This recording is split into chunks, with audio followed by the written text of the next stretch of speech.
The Drift Creek Wilderness is a remote and rugged area located in the Central Coast Range of Oregon, within the Siuslaw National Forest. Covering over 22,000 acres, it is a pristine stretch of wilderness that epitomizes the unspoiled beauty of the Pacific Northwest. Geographically, the Drift Creek Wilderness is situated about 40 miles inland from the Oregon coast, nestled between the towns of Lincoln City to the west and Corvallis to the east. The region is characterized by steep, densely forested slopes, intricate stream networks, and diverse flora and fauna. The wilderness is known for its lush, old-growth forests, which are dominated by towering Douglas firs, western hemlocks, and Sitka spruces, along with a rich undergrowth of ferns and mosses. Isolation is a defining feature of the Drift Creek Wilderness. The area is reached via a series of narrow, winding roads that can be challenging to navigate, especially in adverse weather conditions. The nearest significant towns or services are several miles away, making access to the wilderness limited and somewhat inconvenient. There are no major highways running through the wilderness itself, and the access roads can become difficult or impassable, particularly during the rainy season, which is common in this part of Oregon. Once inside the wilderness, the sense of isolation is profound. The trail network is limited and often rugged, requiring hikers to be well prepared and self-sufficient. The dense forest canopy and steep terrain can make navigation difficult, and the area's remote nature means that cell phone reception is typically unreliable. One crisp autumn afternoon 20 years ago, 4 friends, Emma, Jake, Lisa, and Tom, decided to venture into these woods, seeking adventure and escape from their daily lives. Unbeknownst to them, their seemingly innocent camping trip would become a nightmarish ordeal. To escape the crowds, they parked their vehicle off the highway in a secluded spot, well away from the main trails and parking areas. They opted for a lesser-known path, a trail that only the locals seemed to know about. It was a tip they'd picked up while filling up their gas tank at a nearby station. The locals had mentioned this hidden route, which led to a tranquil river ideal for camping and fishing for trout and coho salmon. The trail, which was once a reliable path, had long succumbed to the wild. It was now a treacherous maze of tangled roots, brambles, and uneven ground that seemed to shift beneath every step. The deeper into the wilderness they ventured, the more disorienting the environment became. Landmarks that once offered reassurance were now shrouded in an all-encompassing gloom. As the sun dipped towards late afternoon, their silhouettes merged with the deepening shadows of the wilderness, becoming nearly invisible against the encroaching evenfall. They had packed supplies for a 3-day excursion, 1 day in, 1 day out, and an extra day for fishing and exploring by the river. Tom and Jake had brought their fishing gear, which protruded from their packs even when disassembled. Although black bears roamed the area, they opted to forego firearms, relying instead on a fisherman's knife and a Swiss Army knife that Jake had received for his 21st birthday the previous year. The two couples each carried a tent suited for spring conditions but inadequate for harsh weather or winter. They planned to sell most of their gear anyway for the next big trip to Europe. The newspapers said the weather was calm with no big storms to worry about for at least a week. After a few hours, the trail opened up into a small clearing where the remnants of an old ranger's cabin lay in ruins. The cabin had clearly succumbed to a fire, though the surrounding trees were untouched, their leaves whispering in a soft choir. It was as if the clearing existed in a tranquil void, separate from the world beyond. Jake and Tom ventured inside with their flashlights. The interior was a charred skeleton of its former self, with only a scorched metal table and chair remaining, slowly turning even without a breath of wind. The rest of the contents were so badly burned they were beyond recognition. Nearby, amidst the debris, they found a fragment of a newspaper. One of the articles detailed the mysterious disappearance of hikers from a decade ago. The boys decided to keep this unsettling discovery from the girls, who were already uneasy with this find. After a few more hours of hiking, they still hadn't located the river the locals had mentioned. The crude map they had drawn on the back of a napkin was now growing damp from the cool, mist-laden forest air. The girls, growing increasingly frustrated, began to voice their discomfort. Realizing the situation, the group decided to set up camp for the night and plan to start fresh in the morning. The river couldn't be far, even though its sound remained elusive in the dense, hushed forest.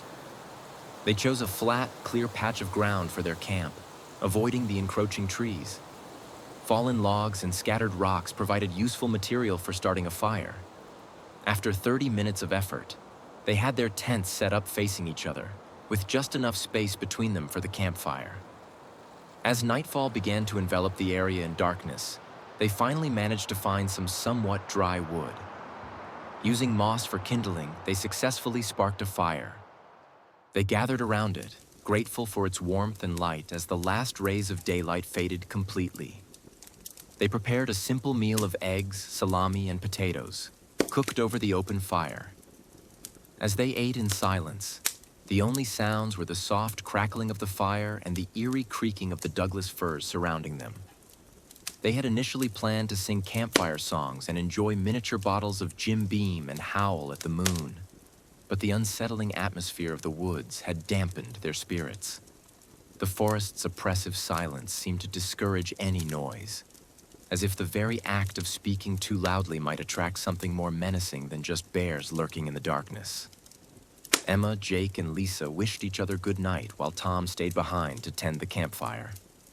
In truth, he felt more secure by the crackling light and the warmth of the embers, their flickering glow offering a comforting barrier against the encroaching darkness.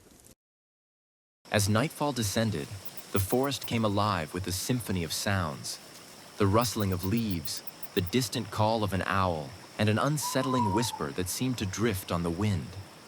It was a sound the friends tried to dismiss as mere imagination.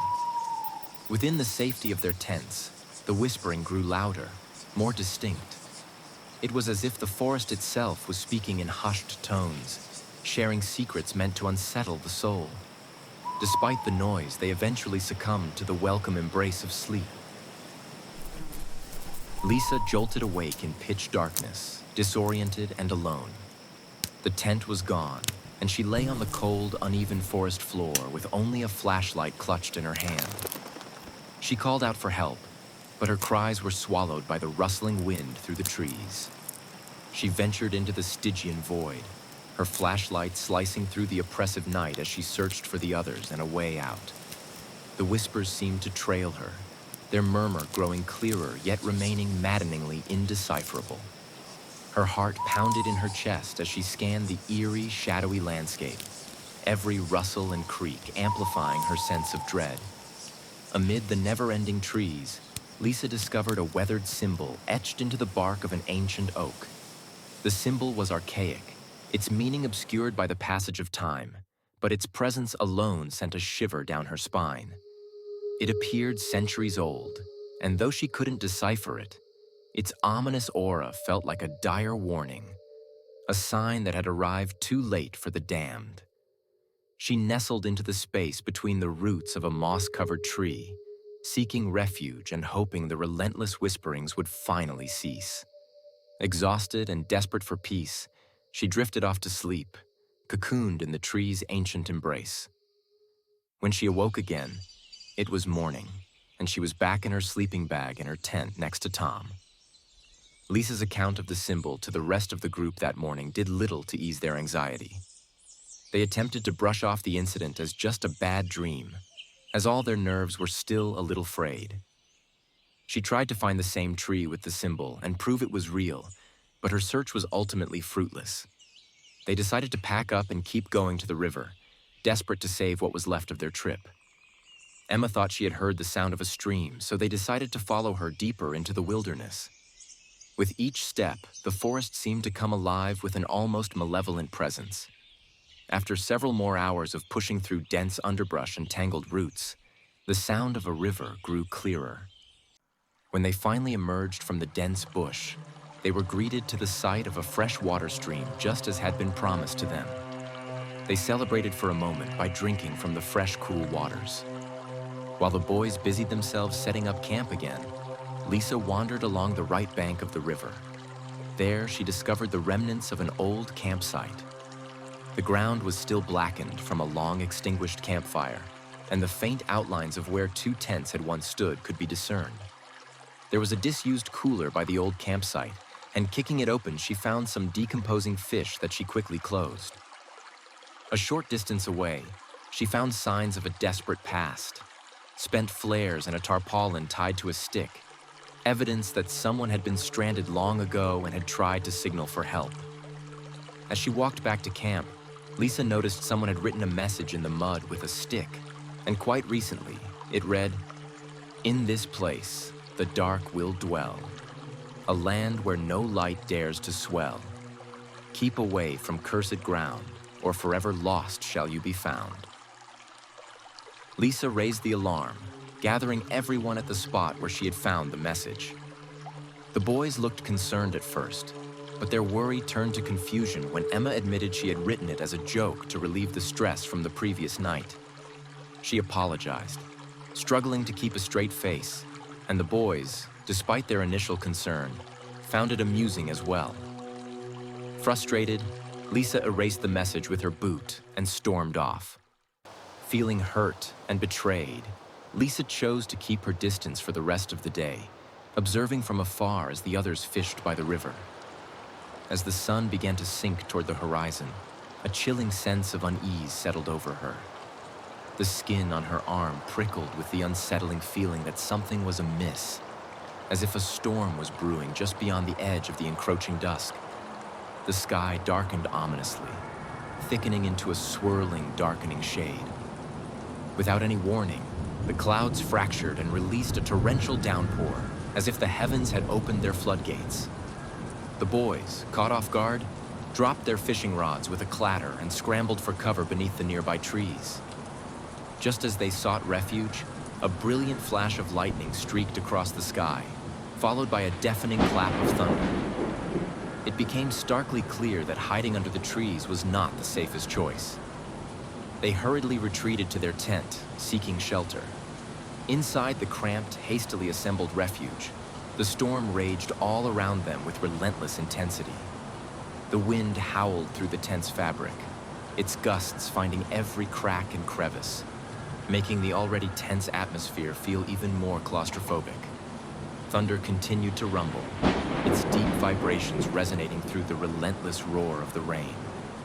With the storm showing no signs of abating, it was evident that their plans for a cozy campfire and stargazing that night were gone. The two couples huddled together for warmth, their bodies pressed close in an attempt to stave off the biting cold. As the rain hammered down, they exchanged anxious glances, their thoughts frequently drifting to the river, which, swollen by the deluge, threatened to overflow and sweep everything away. The storm's ferocity made it clear that tonight would be one of endurance rather than enjoyment, as they braced themselves against the tempest outside, trying to force its way in. As it became pitch black outside, they were only able to turn on one battery-powered lantern. One by one, they fell asleep to the howling wind.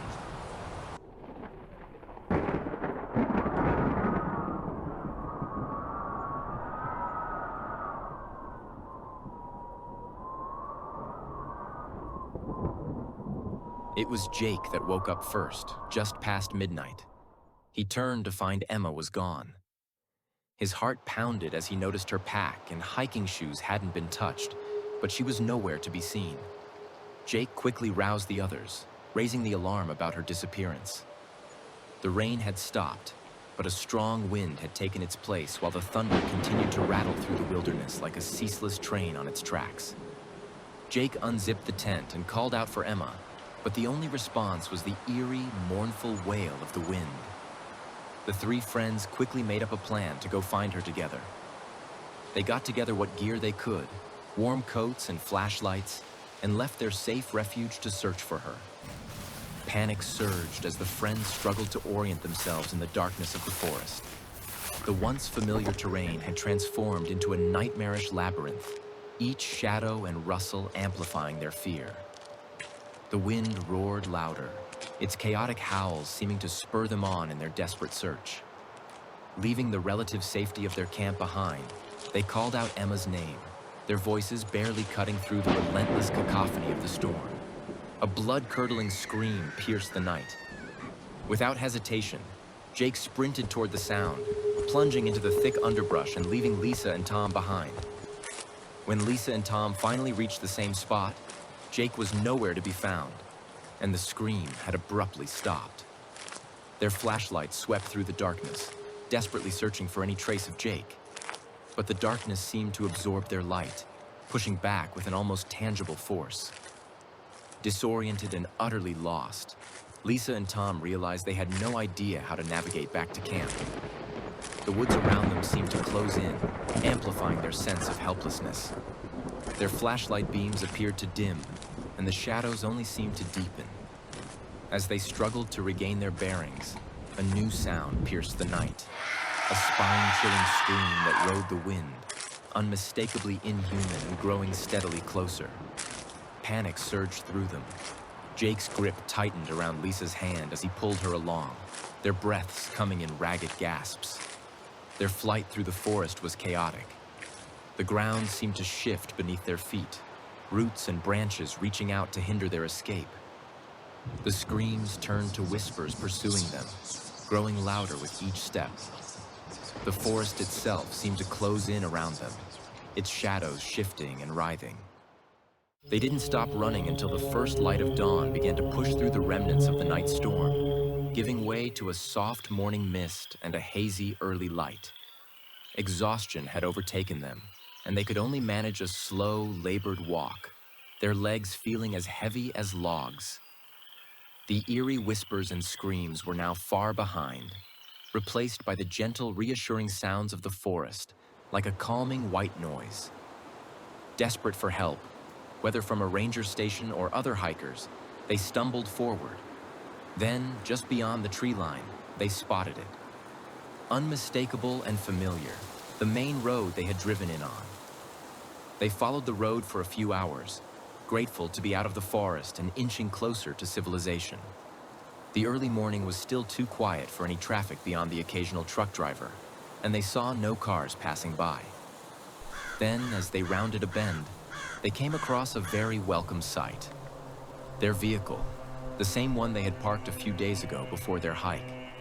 Running up to the truck, they could see it was covered in a thick layer of dust and dirt, like it has been there for a month. They dismissed it as being a result of the storm. However, all 4 tires being punctured was not. As Lisa examined the state of the truck, she found a strange esoteric symbol that had been drawn on the back window. It looked just like the symbol from her dream.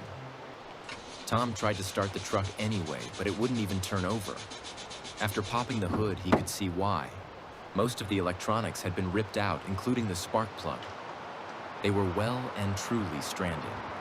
The two sat on the side of the road, waiting for another car to arrive so they could flag it down. After a few hours of waiting, they heard a familiar voice call out for help. The voice was unmistakable. It belonged to Jake. The voice was coming from the beginning of the trail, just a few feet back into the forest. Lisa was hesitant to go back inside, but Tom reassured her everything was going to be fine. They pushed back into the forest, following the faint trail that seemed even more overgrown than when they had first ventured in. The path eventually opened up into the small clearing they remembered, but to their surprise, the ranger's cabin was not in ruins. It was completely intact. Lisa was certain it was the same cabin, but Tom insisted she must be mistaken and that they had stumbled upon a new one built to replace the one that had burned down. They took a walk around the cabin and, finding nothing amiss, there were no more sounds and no sign of Jake anywhere. They decided to try the cabin, but the door was firmly locked. Tom circled the cabin again until he found an old brick and smashed through the window on the door. He was just able to reach in and open the lock. Inside the cabin, the familiar metal desk and chair looked brand new. In one corner, a neatly made bed with warm blankets sat invitingly, while a stove and fireplace occupied another corner. On the desk was an ultra-high frequency transceiver, its handheld unit still emitting a steady static. Tom attempted to use the push-to-talk button, but was met only with more static. He tried adjusting the frequencies in hopes of contacting someone, while Lisa discovered a white folder on the desk and began flipping through it. The folder resembled a photo album, each page filled with pictures of missing campers and the dates they had disappeared. The faces on the pages were strikingly similar in age to their own, And as Lisa continued to turn the pages, the helpless eyes of the missing seemed to follow her gaze. Overwhelmed, she had to stop and set the folder down. Curiously, on the stove next to the bed was a key ring with lots of old car keys. Some of them were so old they had long started to rust. This was enough for Lisa, and she told Tom she wanted to leave. And Tom agreed without hesitation. They left the cabin and retraced their steps back to the road. After hours of trudging through the dense bush, they emerged into a familiar clearing, only to realize they had ended up back at the same cabin where they had started. They had somehow walked in a complete circle. Tired and thirsty, they went off in an adjacent direction, this time being very careful to walk in a straight line following the setting sun west. A short time later, they emerged back at the same clearing and same cabin. The sky began to darken again, and a cold wind began to blow. It was the beginnings of another storm. Seeking shelter, they begrudgingly decided to rest in the ranger cabin until the storm passed over. Tom used the same brick to wedge the door shut as the storm intensified, pounding the small ranger cabin with relentless wind and rain. The front door rattled furiously, and the metal chair spun like a roundabout in a playground. In the pitch darkness, they huddled on the bed, clinging to each other as the storm's fury enveloped them. Somehow, they managed to sleep through the storm. When Lisa finally opened her eyes, it was to find the storm had passed, leaving behind a gray, hazy morning. As she rubbed the sleep from her eyes, she realized she was lying on the ground. The cabin was now a smoldering ruin, and Tom was missing just like the others. She called out, screaming into the void, but her cries were swallowed by the eerie silence of the forest. After hours of sobbing and curling into a ball, Lisa suddenly heard the familiar sounds of life. Voices and laughter from a group of people. They sounded like other hikers on the same trail. Among the voices, she recognized Jake's and heard Tom boasting about his fishing skills. Desperate to reunite with them, she tried to run toward the sound, but was abruptly seized by two hands, blackened and adorned with long, grotesque fingernails. One of the cold fingers was pressed to her lips. Paralyzed with terror, Lisa turned her head to see who had grabbed her and found Emma looking back at her, her face drained of color and her skin beginning to decompose. Emma's unsettling smile was the last thing Lisa saw before everything went black. As the forest swallowed the last whispers of Lisa's scream, the haunting silence of the wilderness returned, leaving no trace of those who had ventured too far. The dense woods are unforgiving, and countless others have tread the same paths, only to vanish without a trace, their stories lost to the shadows. Those who hear the tales of the missing might dismiss them as mere ghost stories, but the truth is far more chilling. The forest holds its secrets close, and many who enter its depths find themselves swallowed by its darkness, never to be heard from again. So, if you venture into the wild, heed this warning. Respect the land, stay vigilant, and remember that some things in the woods are best left undisturbed.